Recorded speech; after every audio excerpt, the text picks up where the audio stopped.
Glória a Deus, glória a Deus. A gente está aqui no último encontro do Next Rocket e eu estou muito feliz de compartilhar algumas coisas com vocês nessa noite. Sabe, para quem não estava aqui nas outras semanas, no primeiro Next a gente falou sobre expectativa e direção. A expectativa que você tem para esse ano e a direção que Deus vai te levar, os lugares que Deus vai te levar esse ano. No segundo encontro a gente falou sobre constância e a gente falou sobre intensidade. O desafio da nossa geração não é ser intenso, mas o desafio da nossa geração é ser constante. E hoje eu quero falar um pouco sobre propósito. Quantos querem ouvir sobre propósito? Digam amém. Sabe, eu estava analisando um pouco essa questão das viagens espaciais e olha só que coisa legal. No que diz respeito à viagem espacial, você tem duas categorias. Ou é uma missão espacial, ou é turismo espacial. Turismo espacial não está disponível ainda, mas algumas empresas têm investido pesado para poder enviar algumas pessoas para passear no espaço. Não sei se você já viu alguma coisa a respeito, alguma reportagem, mas tem empresas que estão investindo milhões e milhões de dólares para conseguir fazer turismo no espaço. Alguém já viu isso? Alguém já ouviu falar sobre isso? Sabe o que eu queria compartilhar com vocês? É que o propósito dessas viagens de turismo espacial é só entretenimento. Você pode repetir isso comigo? Diga, é só entretenimento. Mas quando a NASA ou alguma outra agência espacial envia uma missão, tem sempre um objetivo e um propósito. Se a gente está fazendo uma analogia da nossa história, e principalmente da nossa história em 2017, com uma viagem espacial, a minha pergunta é, em 2017, a história que você vai escrever diz respeito a propósitos ou você quer escrever uma história que só tem entretenimento nela? Porque a gente pode passar 2017 fazendo inúmeras coisas e chegar no final do ano e perceber que nada mudou, a gente não construiu nada. Ou a gente pode terminar 2017, olhar para trás e falar, uau, eu não tinha ideia de onde Deus ia me levar quando esse ano começou. Sabe, 2016 quando começou, eu imaginei que seria um ano bom, eu não tinha ideia que seria um ano surreal. Eu não sei como 2016 foi para você, mas eu vim declarar como 2017 vai ser para você.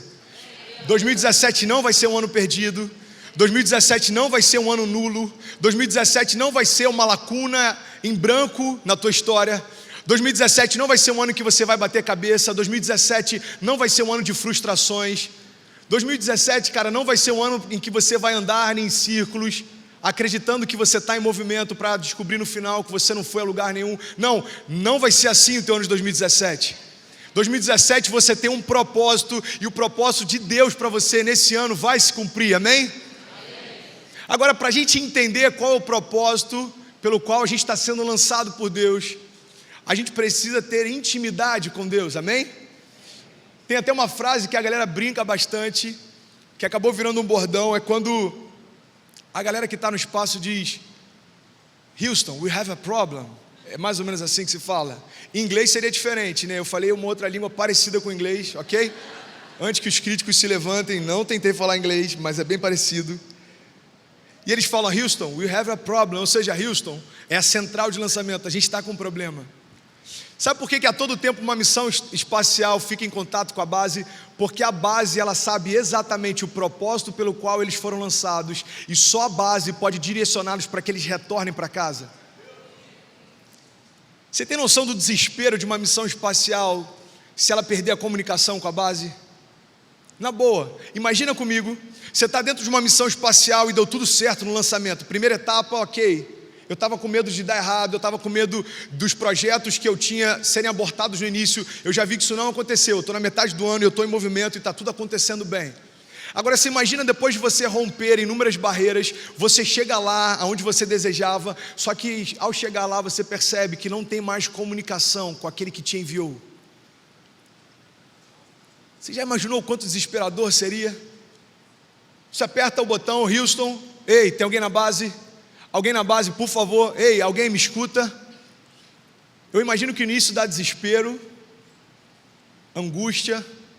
Depois de um tempo, você já está tão habituado que você nem se preocupa mais, você já sabe que vai dar errado. Sabia que tem algumas pessoas que na caminhada com Deus têm feito assim?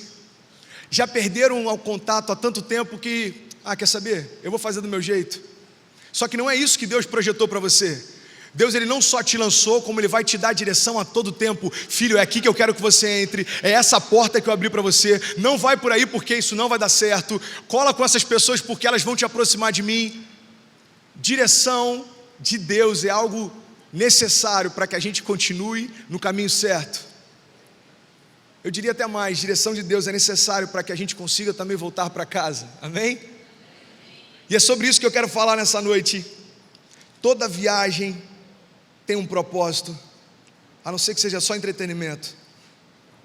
Sabe, se a sua vida é uma jornada, qual tem sido a sua história?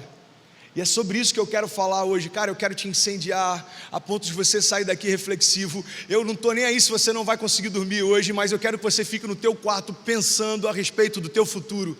Não tem sentido uma geração que teve uma revelação de quem Deus é, do tamanho dos projetos que Deus tem para ela, viver de qualquer forma.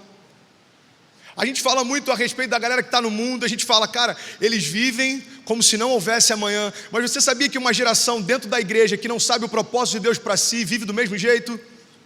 Porque estar dentro de uma igreja não me protege do fato de estar fora do propósito. Existe uma diferença entre estar no propósito e estar numa igreja. E é por isso que tem muita gente perdida, achando que está no lugar certo. Sabe, a igreja não pode ser para você uma zona de conforto. A igreja não pode ser para você um lugar em que você acha que está tudo bem, porque Deus não te salvou para você ter uma vida mais ou menos. Deus não te salvou para você ter uma vida ok. Deus te salvou para que você tenha uma vida extraordinária, porque você revela quem Ele é. É impossível a gente revelar Deus se a gente tiver uma vida medíocre, porque o caráter dele não é medíocre. Alguém que revela o amor de Deus, alguém que revela o poder de Deus, é alguém que vive de forma extraordinária. E eu não estou falando de dinheiro, eu não estou falando de você ir a lugares altos, eu não estou falando de status. Eu estou falando de viver o propósito pelo qual você foi gerado. Quantos aqui querem viver os propósitos de Deus para si? Você pode declarar, eu vou viver todo o propósito de Deus para a minha vida. Sabe, eu quero te convidar agora a abrir em Mateus 13, 44, e olha só que maravilhoso o que a palavra de Deus diz aqui, Mateus 13, 44, glória a Deus, eu preciso que você venha comigo nessa palavra, cara, vamos vibrar com a palavra de Deus, porque quando ela entra no nosso coração, ela gera vida, ela transforma tudo ao redor, é como uma dinamite, que depois que a gente, eu estava falando com o Bernardo, é como uma granada, depois que você tira o pino, não tem mais como voltar atrás. Quantos querem tirar o pino essa noite? Tem uma explosão de Deus para o teu coração. Olha o que Deus diz em Mateus 13, 44, a palavra de Deus diz, o reino dos céus é como um tesouro escondido no campo, certo homem tendo encontrado, escondeu de novo, e então cheio de alegria ele foi, vendeu tudo que ele tinha e comprou aquele campo. O que a palavra de Deus diz é, o reino de Deus, a justiça de Deus, a verdade de Deus, a vida de Deus, o poder de Deus, a alegria de Deus, quando alguém encontra, meu irmão, vende tudo que tem, ou seja, você abre mão de tudo aquilo que você tem, para você ter acesso àquilo. O que a palavra de Deus está dizendo é, sabe, ter acesso ao reino dos céus é como você encontrar a verdade pela qual você foi gerada, é como você encontrar o propósito pelo qual você foi gerado. Não tem sentido você se deparar com isso e falar, ah, ok, esse é o propósito de Deus para mim, beleza, eu vou curtir um pouco, depois eu volto. Porque esse homem ele ficou tão desesperado a ponto de perder o time, de viver plenamente o que ele tinha encontrado, que, meu irmão, ele foi correndo, ele abriu mão de tudo que ele tinha, e ele não só comprou aquele tesouro, mas ele comprou toda a terra em torno dele. Isso tem a ver com a minha história e com a tua, porque quando você tiver a revelação do propósito que Deus tem para você, cara, nada em torno do teu propósito você vai deixar passar, você vai se dedicar plenamente, porque é impossível alguém que teve revelado para si o propósito viver de qualquer jeito. Há 10 anos atrás me revelaram que Deus me amava, isso mudou a minha história. Pouco tempo depois me revelaram que Ele me amava como um pai, isso transformou minha identidade. Algum tempo depois então me revelaram que através da palavra eu podia entender os propósitos de Deus para mim, e aí isso mudou completamente tudo que eu era, tudo que eu tinha, tudo que eu pensava, porque eu não consegui mais ser a mesma pessoa, depois de entender o chamado pelo qual Ele me criou. Quando eu olho um jovem que está vivendo de qualquer jeito, para mim só tem uma convicção: esse cara não deve ter entendido ainda o propósito pelo qual ele foi chamado, porque ele não ia viver dessa forma. Meu irmão, quando você entende o projeto de Deus para você, você é incendiado por Ele. E eu quero saber se tem algum incendiário aqui nessa noite. A gente foi chamado para isso, incendiar e queimar todo mundo ao nosso redor com essa paixão. Eu vi uma frase uma vez que mexeu demais comigo, acho que era do Rick Wilkerson, não lembro qual era o pastor, que ele falou o seguinte: o pior estado que um cristão pode estar é acreditar que está queimando por Deus, quando na verdade ele só está sentindo o calor ao seu redor. Sabe qual é o problema disso? É que quando a gente sente o calor ao nosso redor, ou seja, você está no meio em que tem muita gente queimando por Deus, você sente aquele calor e você imagina: bom, eu acho que eu estou fazendo a coisa certa. Mas o chamado de Deus não é para você sentir o calor apenas de quem está ao lado, mas é para que isso queime dentro de você. Meu irmão, tem que queimar dentro de você. Quem estava aqui no Summer Camp sabe o quanto que a gente foi edificado. O pastor Janderson trouxe uma palavra a respeito da lenha e das cinzas. E ele falou que naquela época, na época dos sacerdotes, antes de nós sermos sacerdotes reais sobre uma nova aliança, na antiga aliança, para que o holocausto fosse queimado, ou seja, para que a oferta fosse aceita, para que a glória de Deus se manifestasse, era necessário que você retirasse as cinzas. E o que são as cinzas? As cinzas são a lenha que já queimou, ou seja, para que venha um novo de Deus, você precisa abrir mão do velho que você já experimentou. Você já viu aquelas pessoas que vivem dizendo: cara, 5 anos atrás eu tive uma experiência com Deus incrível. Cara, 10 anos atrás eu cantava na minha igreja, meu irmão, era sobrenatural. Cara, há 40 anos atrás dizem que a minha avó era muito usada por Deus. Olha, eu não sei bem certo em que momento da história, mas dizem que lá em Portugal tinha uma parte da minha família que gostava um pouco da palavra. Não é para isso que Deus te chamou. Não é para viver do passado, mas é para construir hoje uma história com Ele. Cara, sabe o que eu acho maravilhoso? Todo encontro com Deus gera uma transformação. Esse cara, quando teve acesso ao reino de Deus, ele foi transformado por isso. Sabe o que significa ser transformado? Transformado significa você agora ter uma nova natureza, você agora ter uma nova essência, e você ter agora uma nova identidade. Sabe o que acontece quando eu tenho uma nova natureza, uma nova essência, uma nova identidade? Nasce em mim agora um novo propósito. Você que pode, abre comigo a sua Bíblia no livro de João 2, você vai entender um pouco melhor do que eu estou falando. João 2,7 fala sobre o primeiro milagre de Jesus.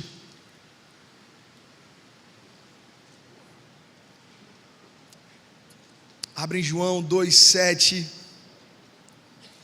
E é incrível porque esse é o primeiro milagre dele. O primeiro milagre de Jesus é transformar água em vinho. Eu acredito que qualquer pessoa na face da terra já tem ouvido falar alguma vez desse milagre. João 2,7 até o versículo 11 diz: disse então Jesus aos serviçais: encham os potes com água. Eles encheram os potes com o que, gente? Ok. Encham então os potes com água, e eles os encheram até a borda. Então lhes disse: agora levem um pouco ao encarregado da festa. E assim eles fizeram. Então o encarregado da festa provou a água que fora transformada em vinho, sem saber de onde viera. E embora o soubessem os serviçais que haviam tirado a água, então chamou o noivo e disse: todos servem primeiro o melhor vinho, e depois que os convidados já beberam bastante, o vinho inferior é servido, mas você guardou o melhor até agora. E olha só o que diz no versículo 11: e este sinal milagroso em Caná da Galileia foi o primeiro que Jesus realizou, e ele revelou assim a sua glória, e os seus discípulos creram nele. O que eu acho maravilhoso nisso aqui, em primeiro lugar, Jesus transformou a água em vinho. Você pode declarar isso? Diga: Jesus transformou a água em vinho.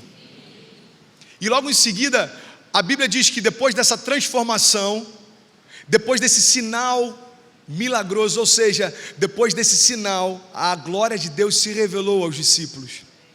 Você sabe qual é o resultado direto de toda a transformação? é revelação da glória de Deus. Quando você é transformado, sabe que você vai falar para todo mundo que está ao teu redor, através do teu testemunho, você vai revelar a glória de Deus. Quando a tua casa é transformada, você revela a glória de Deus. Todo o propósito de Deus em transformar algo é para que a glória dele seja revelada. Agora olha só que maravilhoso, cara. Você imagina comigo, vocês estão comigo, amém? Imagina se Jesus tivesse transformado água em água com gás. Quantos conseguem imaginar isso? Quantos acham que isso seria estúpido? Levanta a mão, por favor. Ninguém? Não é pegadinha não, gente, fica à vontade. Você imagina Jesus chamando os serviçais e falando: olha, encha todos esses galões. Foram quase 1.000 litros de vinho, segundo a Bíblia. Enche todos esses galões com água. Aí Jesus vai lá, abençoa e fala: pode beber. Aí o cara vai experimentar e tem lá água com gás. Seria estúpido, não seria? Mas sabe por que Jesus não fez isso? Porque ele não estaria transformando a essência, ele estaria apenas alterando as características. Ei, preste atenção. Quando Jesus transforma a água em vinho, ele está fazendo o seguinte: bom, você é água, e agora eu vou trazer você para uma nova realidade. Agora você é vinho. Através da transformação, a glória de Deus é revelada. Agora, sabe por que seria estúpido se ele transformasse água em água com gás? Porque a característica é diferente, mas continua sendo água. André, onde é que você quer chegar com isso? Eu quero dizer que, meu irmão, se você não foi transformado por Deus, mas você apenas teve características transformadas, você apenas é um cara agora que não xinga mais, você é apenas um cara agora que não reclama mais com seus pais, você agora é apenas um cara que, preste atenção, você não foi transformado ainda, você só tem características diferentes do que tinha antes. Evangelho não veio para melhorar quem você é, Evangelho veio para transformar quem você é. É transformação. Pode aplaudir a ele.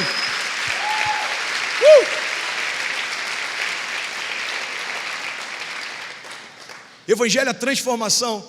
Sabe outra coisa que eu aprendo com isso? Cara, isso eu meditei hoje à tarde. Eu falei: Deus, eu vou falar isso, vão achar que é ridículo, mas glória a Deus que de alguma forma você entendeu.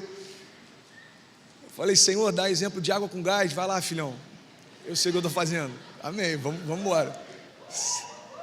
Sabe outra coisa que eu acho interessante? Se Jesus tivesse apenas transformado água em água com gás, outra coisa surpreendente aconteceria. Ele ia no máximo entreter a galera que estava ali olhando, mas ele não supriria a necessidade deles. Sabe por que o projeto de Deus é que você seja transformado? É porque só quando você for transformado, a necessidade de toda a criação, que a palavra diz que aguarda ansiosamente pela tua manifestação, vai ser suprida. Enquanto eu me contentar em ser um crente melhor, enquanto eu me contentar em ser uma pessoa melhor, enquanto eu me contentar em ser apenas um filho melhor, eu não consigo revelar a glória de Deus, porque em qualquer outra religião isso está disponível. Você pode ver qualquer outra religião, as pessoas conseguem ficar mais calmas, mas ficar calma não significa ter paz interior. As pessoas conseguem ser mais equilibradas, mas ter equilíbrio não significa saber de onde veio e para onde vai. Ei, preste atenção, Evangelho ele é poderoso porque ele não quer alterar características que você tem, ele quer transformar plenamente quem você é. E é isso que Jesus estava fazendo, transformando água em vinho. O primeiro milagre dele, eu creio que diz respeito à essência de todo o Evangelho dele. Porque Jesus ele transformou todos aqueles que creram nele agora em novas criaturas. A palavra de Deus diz: olha, as coisas velhas passaram, ou seja, as características da sua antiga natureza passaram. A essência da sua antiga natureza passou e a identidade da sua antiga natureza passou. E eis que em Cristo foram feitas novas todas as coisas, ou seja, você nasceu de novo com uma nova natureza, uma nova essência. E com novas características também, isso faz parte do pacote. 2017 é um ano da gente ser transformado em todas as áreas. Sabe, na época da festa, na época de Jesus, em que ele fez esse milagre, a festa de casamento, ela levava dias, e o vinho representava a alegria da festa. Se acabasse o vinho, era motivo de desonra para toda a família.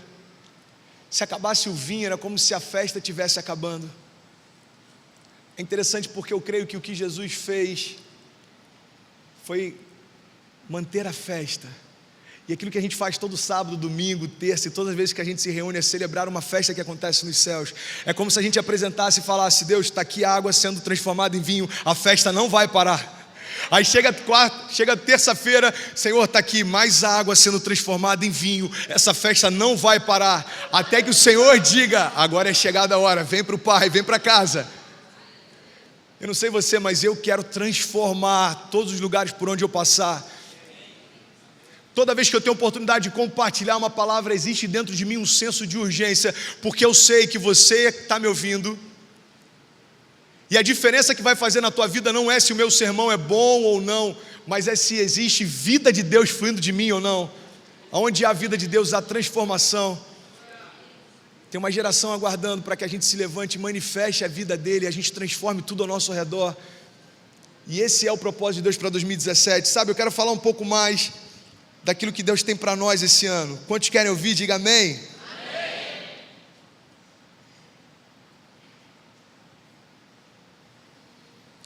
Toda transformação, ela muda três coisas. Eu já falei sobre isso ainda há pouco, mas eu quero que você repita isso comigo.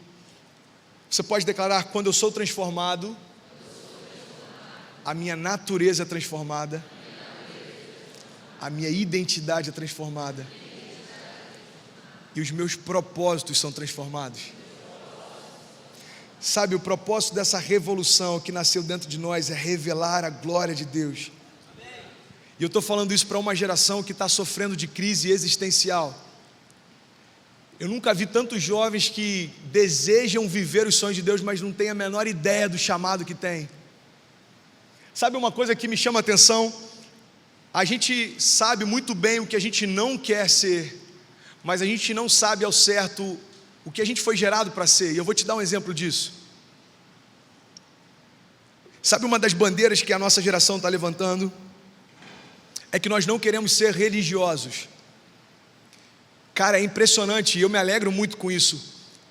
Isso é uma verdade que você encontra em toda a nossa geração. Você pode ir em qualquer igreja, você pode ir em qualquer lugar. A nossa geração, ela não suporta mais ser religioso.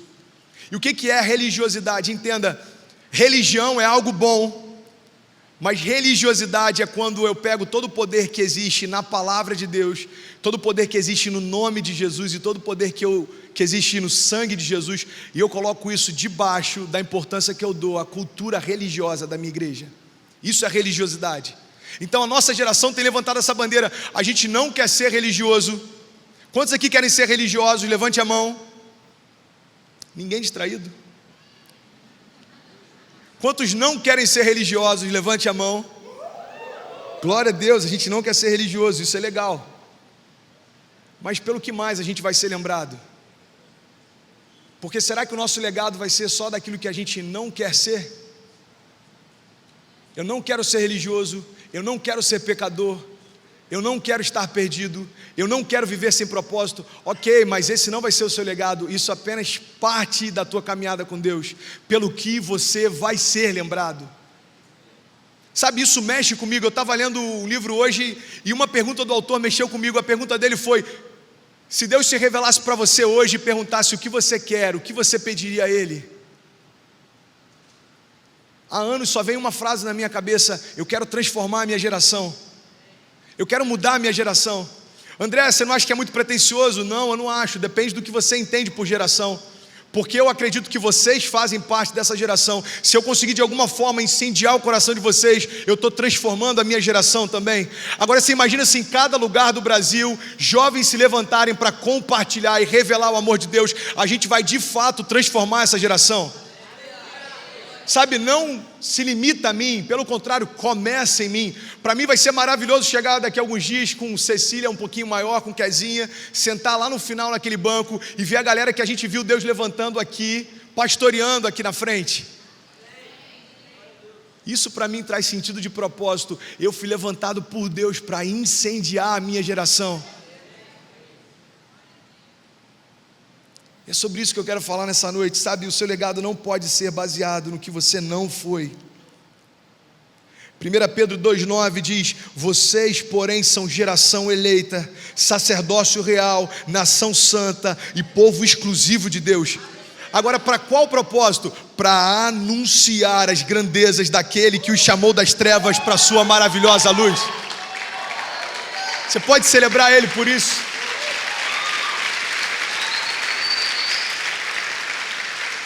Sabe, é maravilhoso porque 1 Pedro 2,9 diz respeito a quem nós somos, ou seja, ele está revelando a nossa identidade e a nossa natureza. Ele está dizendo: olha, vocês são identidade e natureza, vocês são geração eleita, sacerdócio real, nação santa, povo exclusivo de Deus. Agora ele está revelando o propósito. Para quê? Para anunciar as grandezas daquele que os chamou das trevas para a sua maravilhosa luz. Eu não posso me contentar com a primeira parte dessa revelação. Eu não posso entender isso, ei, preste atenção. Eu não posso ouvir isso no culto de sábado, chegar em casa e falar: bom, vou dormir tranquilo porque eu sou sacerdócio real, eu sou povo exclusivo de Deus, eu sou geração eleita, está tudo certo. Amanhã eu vou para Itacoatiara e vida que segue. Nada contra para Itacoatiara. O problema é se a sua vida se resumir só a ir para Itacoatiara. E eu não estou dando indireta para ninguém, não estou dando indireta, juro. Eu estou falando diretamente. Se esse é teu caso, ainda dá tempo de você mudar a tua história. Cara, hoje eu cheguei de manhã. Hoje eu cheguei de manhã no casarão. Eu só saí, cheguei um pouco atrasado. Eu só saí para chegar aqui e compartilhar algo de Deus. Sabe o que eu aprendi? Ninguém pode dar aquilo que não tem. Um dia algo nasceu no meu coração. Eu falei: Deus, eu quero compartilhar a verdade. E Ele me ensinou: filho, ok, então receba de mim a verdade antes para compartilhar. Porque senão é só um cara tentando falar boas ideias. Boas ideias te entretêm por um tempo, boas ideias te mantêm atentos por um tempo, mas vai chegar um tempo que você vai perceber que boas ideias não te transformaram. Eu quero olhar para daqui a um ano, cara, e ver você completamente transformado em Deus. E é por isso que eu tenho que compartilhar aquilo que vem dele. Sabe, ir para Itacoatiara, como a gente está falando há 30 segundos atrás, não é o problema. A gente ter uma vida cheia de lazer não é o problema. A gente estar sempre em comunhão com os amigos não é o problema. Pelo amor de Deus, não tem nada a ver com isso. O problema é quando a gente resume a nossa história a isso. Cara, eu não sei você, mas todos os dias que eu me levanto, existe dentro de mim um senso de urgência. Eu sei que existem pessoas morrendo porque eu ainda não falei do amor de Deus para elas. Eu sei que existem pessoas desistindo do chamado porque eu ainda não falei do amor de Deus para elas. André, mas você está restrito a uma plataforma, cara. Falar do amor de Deus é para aqueles que estão nos hospitais e em missões também. É por isso que a multiforme graça de Deus completa o corpo. Eu sei que tudo aquilo que Ele me der para fazer, eu quero manifestar a glória dEle. Eu estou vendo jovens sendo impactados aqui desde o início do ano passado. Eu estou vendo jovens sendo transformados. Agora, o meu convite é: o que está faltando para você fazer parte ativamente dessa revolução? Ei, 2017 não é uma página nula no teu calendário. 2017 é uma página em branco. Que história você quer escrever esse ano? Quantos aqui querem mudar completamente a sua geração? Digam glória a Deus. O convite de Deus é: dá então, filho, o primeiro passo. Dá o primeiro passo, cara. Se a gente ficar olhando as circunstâncias, a gente não faz nada. Se a gente ficar olhando o que as pessoas pensam ao nosso respeito, a gente nem sai de casa. Sabe o que me encoraja todas as vezes de vir aqui?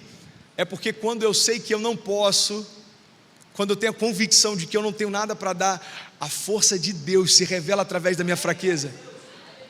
Cara, eu não sei o que te limita, eu não tenho a menor ideia do que tem te prendido, eu não sei o que tem te entretido, eu não sei o que tem te cansado, eu não tenho a menor ideia, mas o que eu vim declarar nessa noite é que tudo isso você pode deixar de lado e você pode viver o melhor ano da tua vida. 2017 já começou, cara, tem alguns dias, mas ainda dá tempo de você transformar a tua história. Olha só que maravilhoso.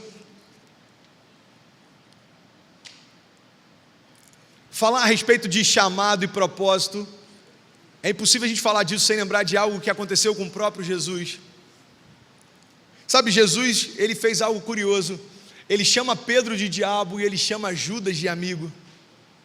Pedro chega para ele e fala: Senhor, você não vai ser traído, não vai ser vendido, a gente jamais vai permitir que isso aconteça. Então Jesus fala: para trás de mim, Satanás.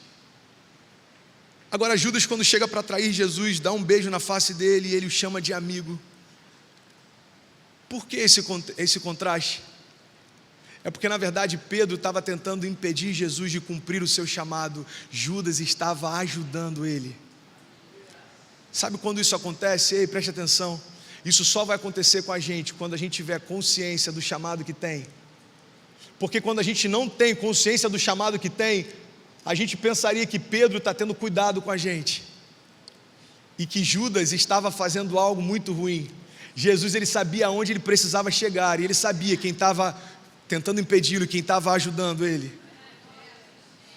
Se eu não tenho consciência do meu chamado, pessoas ao meu redor eu posso achar até que estão me impulsionando, quando na verdade estão me distraindo. Se eu não tenho consciência do meu chamado, amizades que eu tenho, eu posso achar que elas estão me ajudando, quando na verdade elas estão me mantendo dentro de uma zona de conforto. Ei, preste atenção, eu não sei o que você precisa deixar para trás, mas se existe alguma zona de conforto, 2017 é o ano de você romper com isso. Deixa para trás. Quando Pedro se coloca diante do chamado de Jesus, ele só consegue resistir porque ele sabia para que ele foi gerado. Cara, Deus é maravilhoso. E eu quero compartilhar, eu já estou quase finalizando, algo que me chamou muita atenção. Eu estava lendo um livro do Francis Chan essa semana, e ele falou algo interessante. Ele falou: sabe, muitas pessoas me perguntam sobre o céu, como eu faço para ir para o céu? Se eu me divorciar e casar de novo, eu vou para o céu? Eu preciso ser batizado para ser salvo? Se eu estiver transando no meu namoro e eu morrer, eu vou para o céu? Se eu cometer suicídio, ainda assim eu posso ir para o céu? E sabe o que ele diz no livro? Ele diz: essas perguntas, elas revelam uma tragédia da nossa geração, porque a nossa preocupação é muito maior com a garantia do céu do que com a vontade do Pai. A nossa geração muitas vezes está muito mais preocupada em tipo: bom, eu quero ir até o limite em que eu não perca a salvação, mas que gere prazer para mim. Então, até aqui é pecado, até aqui é legal. E ele diz o seguinte: ao invés de você perguntar, bom, quanto tempo eu preciso ler a Bíblia? Quando você é transformado, o teu entendimento é: como eu gostaria de ter todo o tempo do mundo para ler a palavra. Quando a gente está só com algumas características transformadas, a nossa mente pensa: bom, quanto eu preciso dar de dízimo? Quando a gente está transformado, a gente pensa: bom, até onde eu posso ir para ofertar, mediante a tudo que Ele já me deu? Sabe qual a diferença? De um lado tem alguém que quer fazer aquilo que é necessário fazer, do outro lado é alguém que quer fazer tudo o que ele pode fazer. 2017 é ano de você se entregar completamente. Ei, uma vida medíocre convida a gente a fazer o suficiente para que a gente seja aprovado. É como aquele cara que ele estuda só para passar na prova. Só que tem muito mais de Deus para a gente viver do que apenas chegar no céu e descobrir que a gente foi aceito. Existe um propósito de Deus para você estar aqui, e você vai viver ele plenamente esse ano, amém? Eu estou quase finalizando, eu quero compartilhar com vocês algo que eu li e que eu achei maravilhoso. O texto diz: será que o reino que ele proclamou, a galera do louvor já pode vindo, acompanha comigo. Será que o reino que ele proclamou há de ser nada mais que uma comunidade de homens e mulheres que vão à igreja aos domingos, que fazem o retiro espiritual anual, leem a Bíblia de vez em quando, opõem-se vigorosamente ao aborto, não assistem a filmes pornográficos, jamais fazem uso de linguagem chula, sorriem bastante, mantêm portas abertas para as pessoas, torcem para o seu time favorito e se dão bem com todos? Será que é só a respeito disso que diz a morte de Jesus na cruz? Ele diz: foi por isso que Jesus atravessou o horror desolador e sangrento do Calvário. Foi por isso que ele ressurgiu em glória perturbadora do túmulo. Foi por isso que ele derramou o seu espírito sobre toda a carne, para tornar homens e mulheres mais agradáveis e com moral melhor? Não. Jesus não morreu para nos tornar crentes, Jesus morreu para nos tornar filhos. Jesus invadiu o inferno, cara, não para que você se sinta confortável dentro de uma religião. Jesus, ele invadiu o inferno não para que você se sinta bem quando você cumprir tudo isso que eu te falei. Jesus, ele invadiu o inferno para que dentro de você nada te sacie mais do que fazer a vontade do Pai. Sabe, o diabo não foi qualquer um, o próprio diabo, ele se apresenta para Jesus e começa a tentá-lo.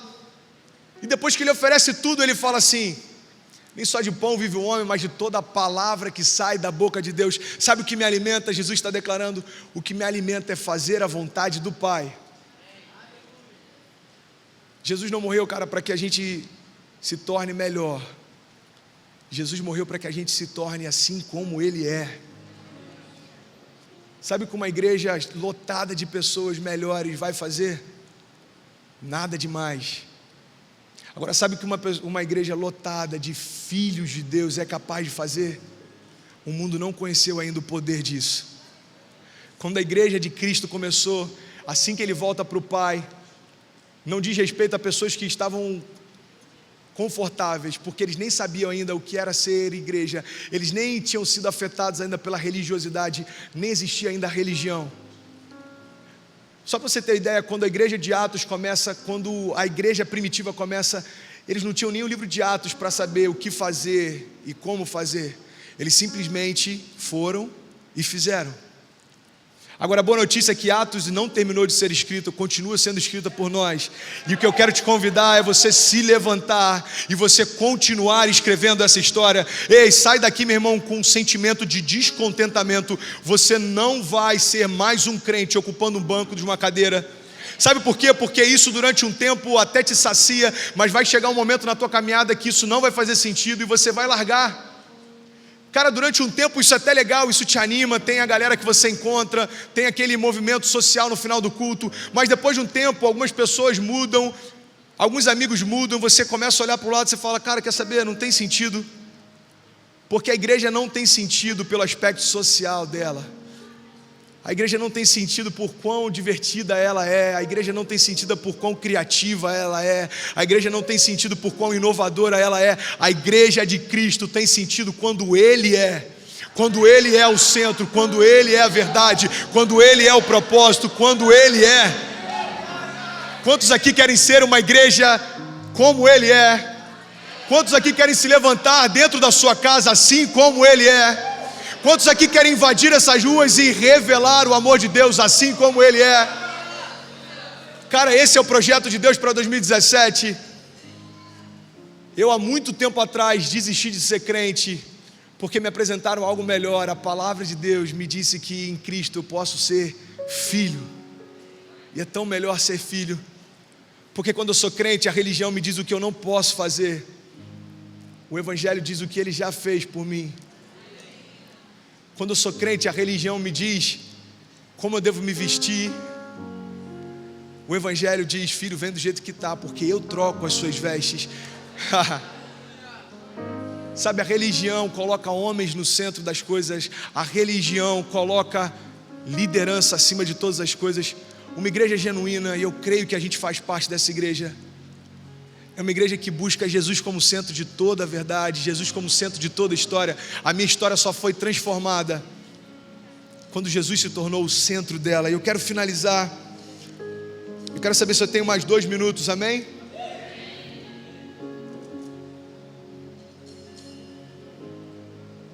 João 4,16 diz que Deus é amor. Quantos creem nisso? Digam glória a Deus. Olha que maravilhoso, Deus é amor. Em nós amor é uma qualidade, em Deus amor é a sua própria identidade.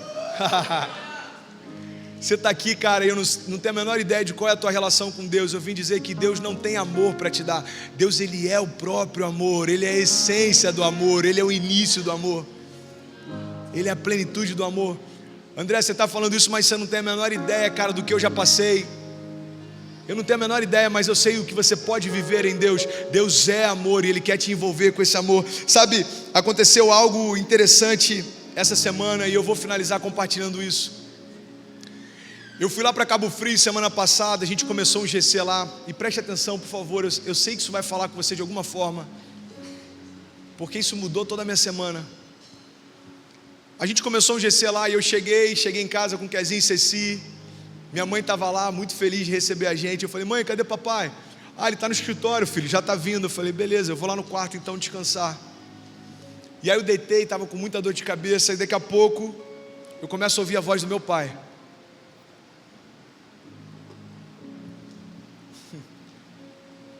Deixa esse amor envolver o teu coração, cara. Deixa ele se revelar como um bom pai que ele é. Deixa a bondade de Deus envolver cada palavra que está saindo da minha boca. Aceita esse amor, se envolve por esse amor. Olha só que coisa incrível. Eu ouço a voz do meu pai, eu me levanto. Aí quando eu abro a porta, está ele lá. E ele falou: e aí, pastorzão? Aí eu falei: pai, não me chama de pastorzão não. Não, pô, você é meu pastorzão. E aí, pastorzão? Aí eu fui para o banho, me arrumar para o GC, e aquilo me incomodou tanto. Sabe, aquilo não me trouxe alegria, aquilo não me trouxe honra, aquilo não me trouxe... Aquilo me incomodou. E eu tomando banho, eu falando com Deus: Deus, por que eu estou tão incomodado do meu pai me chamar de pastorzão? E eu entendi. Quando eu tomei banho, eu saí, eu falei: pai, não me chama mais de pastorzão. Ele falou: por quê, filho? Eu falei: porque qualquer um pode me chamar de pastorzão. Na minha igreja todo mundo brinca e me chama assim. Entre os jovens todo mundo chama assim. Qualquer pessoa que não tenha a menor intimidade comigo pode me chamar assim. Mas não tira de mim aquilo que só você pode me dar. Só você pode me chamar de filho. Só você pode me chamar de filho. Sabe qual é a minha alegria em estar em casa? É quando ele me abraça e fala: e aí, filhão? E aí, filhão, como é que você está? Como é que está a igreja? Como é que está a Kezinha e Cecília? E aí, filhão, tá tudo bem aí em Niterói? Filhão, tô com saudade de você. Filhão, papai te ama tanto. Ei, não tem nada que meu pai possa me chamar que me dê mais alegria do que me chamar de filho. Não tem nada que ele possa fazer que me dê mais alegria do que me sentir como um filho. E é isso que eu quero ministrar sobre a tua vida nessa noite, sabe? 2017 está começando. Deus tem projetos grandes para você. Deus tem algo sobrenatural para a tua família. Deus, Ele vai transformar a tua história. Mas tudo isso começa na simples revelação de que Ele é um bom pai e Ele te ama como um pai ama um filho. Se você crê nisso, eu quero te convidar a ficar de pé. Eu quero orar com você. Eu quero orar com você. Eu quero te convidar a fechar os seus olhos em nome de Jesus e deixar esse amor furioso invadir o teu coração. Sabe, não importa como o mundo te vê, não importa nem como a tua família te vê, não importa os títulos que você tem, não importa se você não tem título nenhum, se você é rejeitado, se você tem status, se você é grande diante dos homens, se você tem sido rejeitado pelos homens. A despeito de todas essas coisas, eu vim nessa noite declarar que existe um Deus que é Pai e Ele te chama de filho. A minha pergunta é: aonde estão os filhos de Deus nessa noite? Aonde estão os filhos de Deus nessa noite?